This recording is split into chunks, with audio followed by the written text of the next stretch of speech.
Hi, I'm Carl Azus. Less than 2 weeks from Election Day in America, the big question is who will lead the country. And we're not just talking about the presidency.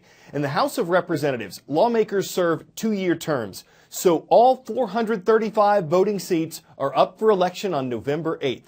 In the Senate, lawmakers serve 6-year terms, and 34 Senate seats are up for election next month. Here's what the balance of power looks like right now. In the House, Republicans have control with 246 seats. Democrats have 186 seats. There are 3 vacancies. In the Senate, Republicans have control with 54 seats. 46 seats are considered Democratic. There are 2 independents in the Senate, but they usually vote with the Democrats. No one knows yet if control of either chamber will change hands in this election. But because Republicans have a smaller majority in the Senate, analysts say Democrats have a better chance of gaining control there, and Republicans have a better chance of keeping control in the House. But again, this all comes down to how Americans vote. Why this matters. It's easier for presidents to accomplish their goals when Congress is controlled by their own party. The opposing party is more likely to act as a check on the president's power and can put more limits on what a president can do. An issue that politicians are discussing on the campaign trail is the Affordable Care Act, also called Obamacare.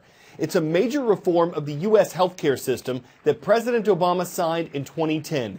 It's considered his signature achievement, and it contributed to a record number of Americans having health insurance. But Obamacare's also had a number of problems. One of them, announced earlier this week, is a 25% average increase in premiums, what people pay for an insurance policy. It applies to one major Obamacare plan, and it'll take effect next year. The government says most of those who are enrolled will receive subsidies, government money, to help out with the cost increases. But that'll make the program more expensive for the federal government. Another issue, fewer insurance companies plan to offer Obamacare next year. That'll leave people with fewer choices for insurance. Why is all this happening? One big reason is that the people who've signed up have more health problems than companies expected, making costs higher, and that not enough young, healthy people have enrolled in Obamacare to balance that out.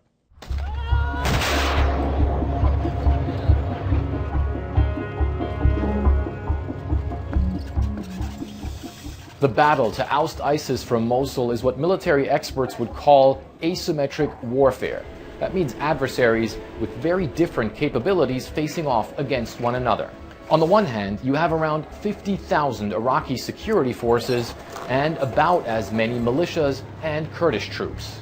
They're also backed by U.S.-led artillery and advisors, and of course, massive coalition air power. On the other hand, you have around 5,000 ISIS fighters, but they are entrenched.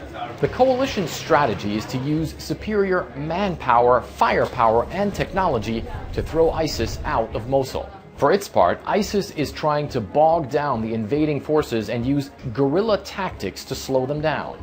For instance, the terror group has dug a web of tunnels to escape airstrikes and to move around the battlefield without being exposed to some of the heavy weapons the Iraqi security forces are using. They're also employing roadside bombs and a lot of suicide car bombers to not only slow the advancing Iraqi forces down, but to try and demoralize them as well.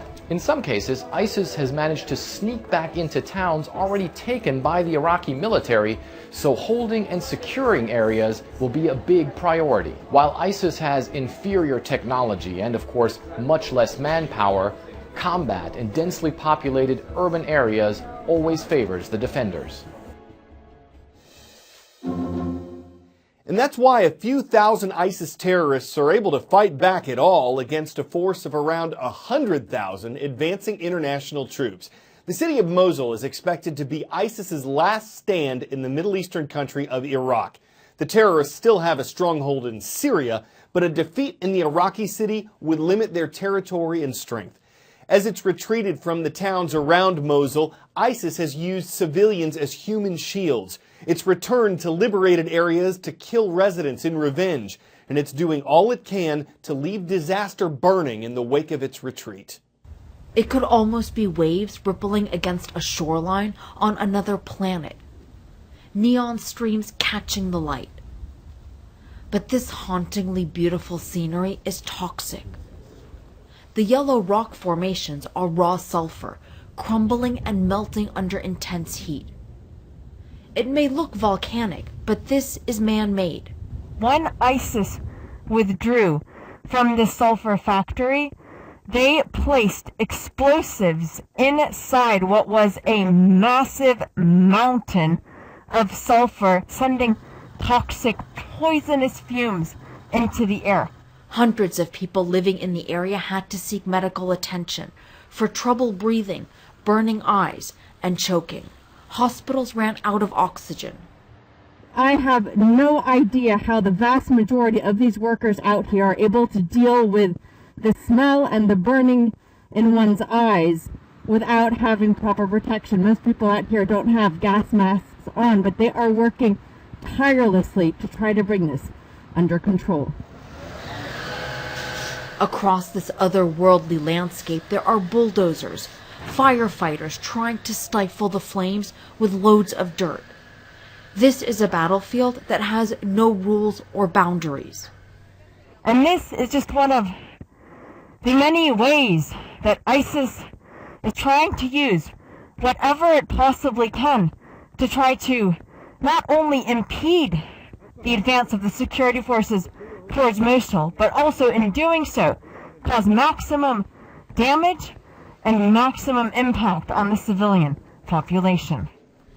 Now continuing our two-part series on video games. Yesterday we looked at some possible mental and physical downsides of gaming. Now for a possible upside. Can video games' ability to stimulate certain areas of your brain be harnessed to give us better performing brains? People who play video games actually see more than the rest of us. They make better and faster use of visual input, according to a recent Duke University study. What if we could all benefit from this? The goal is for doctors to one day prescribe video games like they would a medicine. Think controllers instead of pills. And this might not be too far off. Meet AJ. He's a research associate in Adam Ghazali's lab at UCSF. You can see he's healthy as a horse, but Adam's plan is to push AJ's brain beyond its limits, to give him cognitive abilities that are almost superhuman.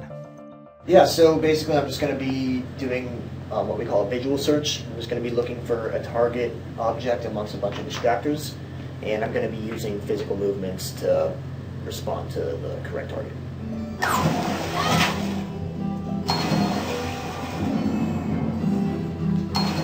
So this is AJ. He's playing this game, as you can see behind me. He's also all wired up. That's EEG monitoring. Take a look at the game on this screen, but I think more importantly is this over here. This is actually AJ's brain as he's playing the game.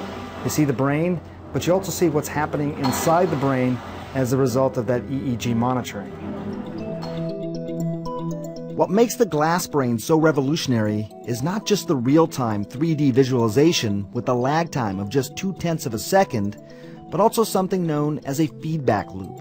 That's the ability of the game to use the data streaming out of AJ to optimize the game engine itself. Too easy, the game gets harder. Too difficult, it lets up a bit. So back here, for example, is an area of the brain that's typically responsible for vision. So if someone's not, you're not seeing as much frequency or activity back there, the game may change in response to that? Exactly, and the rewards would change in response to that. And when they do bring on that activity at a high level, they get rewarded. Dog, meat balloons. Now pop them to pieces. This is the handiwork of Twinkie the Jack Russell Terrier. I can't decide if she really loves or really hates balloons, but she's really good at popping them. Twinkie took home the 2016 Guinness World Record for a dog popping 100 balloons in the shortest time, 39.8 seconds. And Twinkie's mother, Anastasia, actually holds a previous world record for popping balloons. So it's no balloony to say the family's just full of hot air. The animal herself may be a little balloony. Maybe the balloons just rub her the wrong way. But when she embarks on her mission, she doesn't terrier. She has a blast. And as any balloon will tell you, her bite is worse than her bark. I'm Carl Azuz, and these puns have left me deflated.